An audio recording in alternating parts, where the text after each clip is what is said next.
Hi, I'm Mary Crossan, and I'm here with Craig Kielburger, who is a co-founder of Free the Children and Me to We. And Craig, we're delighted to have you here at Ivey. Thank you. You've had just an inspirational talk with our students, and we'd like to just cover off some of the ideas that we've shared in the last hour. You know, one of the key things, I guess, that struck us is that when you think about your leadership journey, we pick it up at age 12, but it started even earlier than that. But 12 with picking up a newspaper article that just incited you to be able to, make a trip to India, find out about child labor, and make such a difference that has propelled you to this absolutely exemplary leader in the field of social entrepreneurship. Can you tell us a little bit about how you've learned to lead in that process? And in particular, the kinds of leaders that you've learned from, how you've learned from them, and what you've learned. I think there are great advantages starting as young as we did. Certain disadvantages, of course, but many advantages. And one of them was recognizing we didn't have all the answers. And for us, leadership involved listening, learning.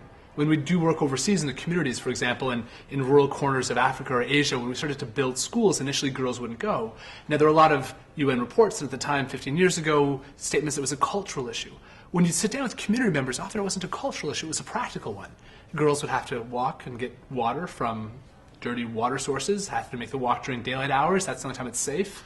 And it was only when we listened and learned from the community the need to integrate water programs into the schools.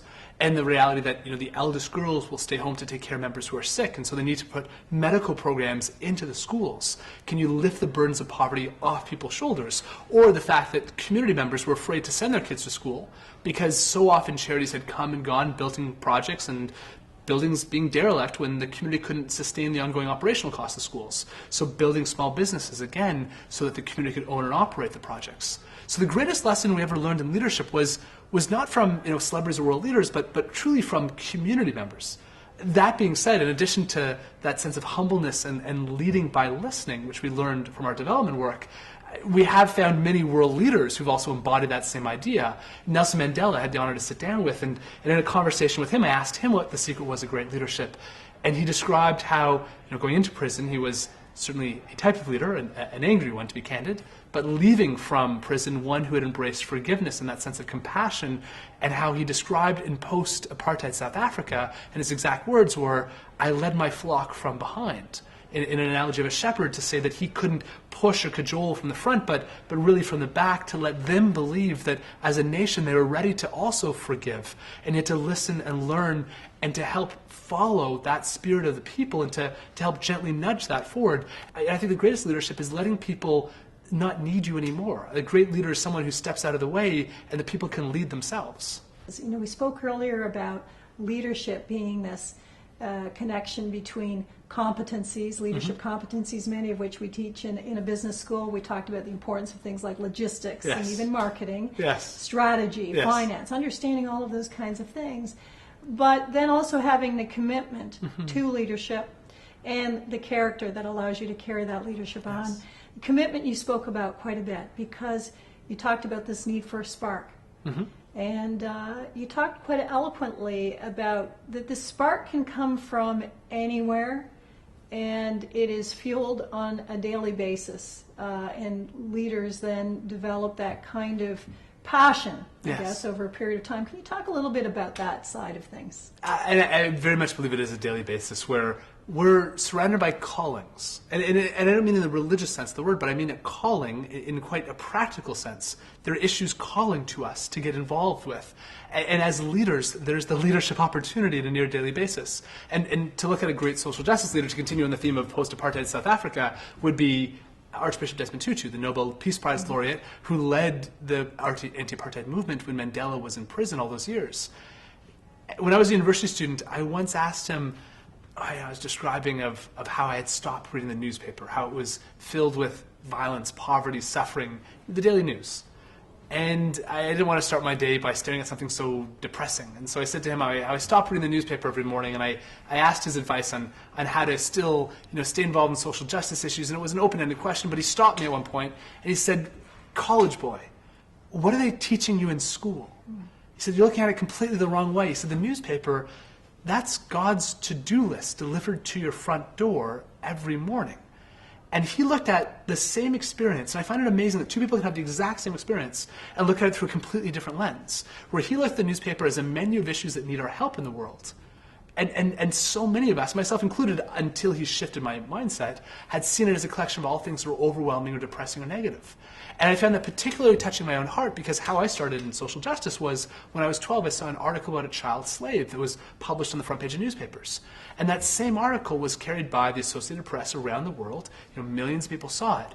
And it's a question of how and what does it take for us to not only see it, but motivate it to act.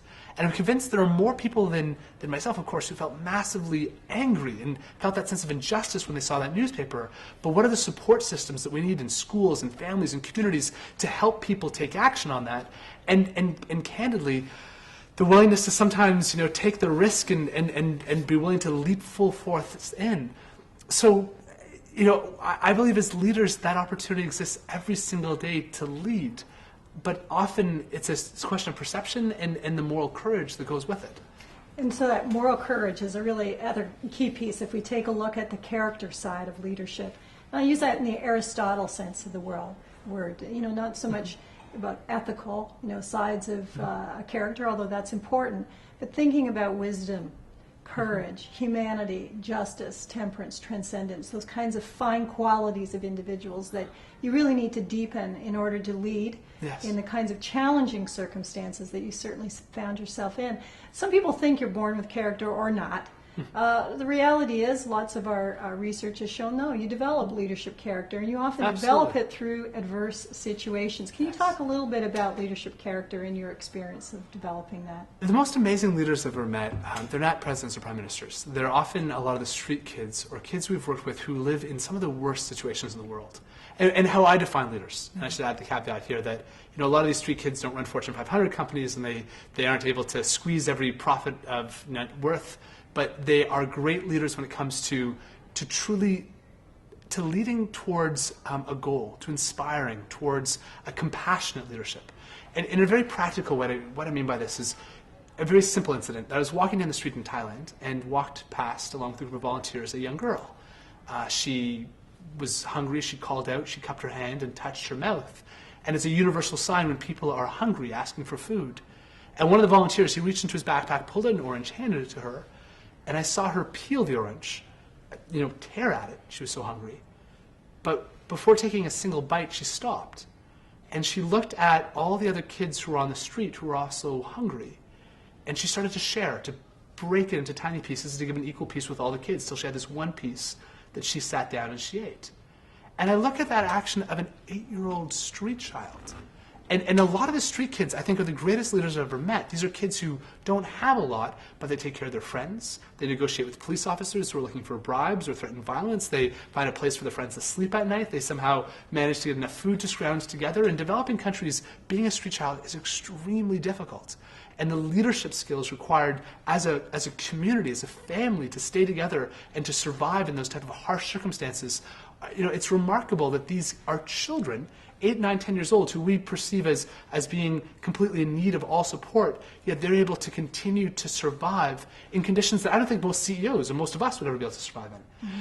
So I look at that small example of that child sharing an orange, and I realize that the greatest of leaders, I believe, in facing the most extreme circumstances, are those who inspire that compassion and loyalty in others. I look at leaders like Dr. Martin Luther King, and we spoke about this with the students, who inspired people to stand in front of water cannons and attack dogs. Or Mother Teresa, who inspired people to leave behind all worldly possessions and come and join her in the slums of Calcutta. Or leaders such as Mahatma Gandhi and the famed salt marches. Or these leaders who stirred something so deep in people's soul for passion, that people were willing to set aside their own sense of self-preservation, their own families, their own net worth, completely to serve for this greater vision. Now, I know in the corporate world, the idea of wringing profits doesn't ring true as social change. But imagine if the leaders also inspired a sense of loyalty and compassion and family and community. And we see that with some tech startups. We see that in some companies that have built senses of community, that have crossed oceans, corporate cultures that are really amazing. It's I think the great leadership challenge today to lead to our generation, as 20-something-year-olds, is we don't want to be bullied or screamed at or yelled at or simply incentivized by a paycheck. We want to believe in something. We want to believe in the mission of a company. We want to believe in the workforce that we're part of. We want to believe that our employer is someone who we trust and respect, and we're proud to call ourselves part of that team. That same sense of leading by compassion, by empathy, by gratitude, we need more of that type of leadership today. So if we kind of close off here and we think about our students and think about a key piece of advice that you would give to them today, what would that be? Oh, the piece of advice that I gave to the students who we had the chance to spend this past hour together is the simple formula of spark plus gift equals better world. And it's the most important formula I don't believe they teach in school today. Spark, we all have something we want to change in this world. At some point, something touched our lives, very personal. Maybe it was a family member who fell ill with a health issue.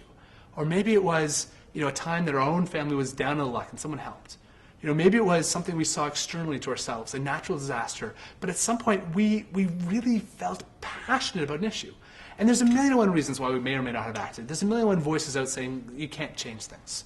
But to rekindle that spark and to match it with the gift, the students who are in this room are among the brightest, most talented students across the country, across the world, who have more privileges and opportunities to influence change. And I don't mean coming from a place of privilege. I mean the privilege to influence change, of living in Canada, of having an academic university at your disposal, of the peer group, of technology as a force for change.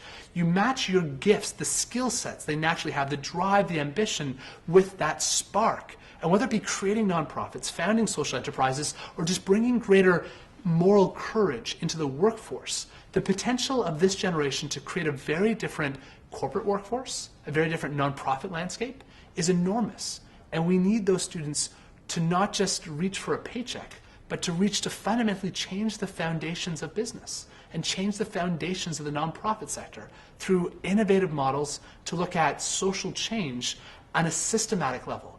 We don't need small change. We need massive change.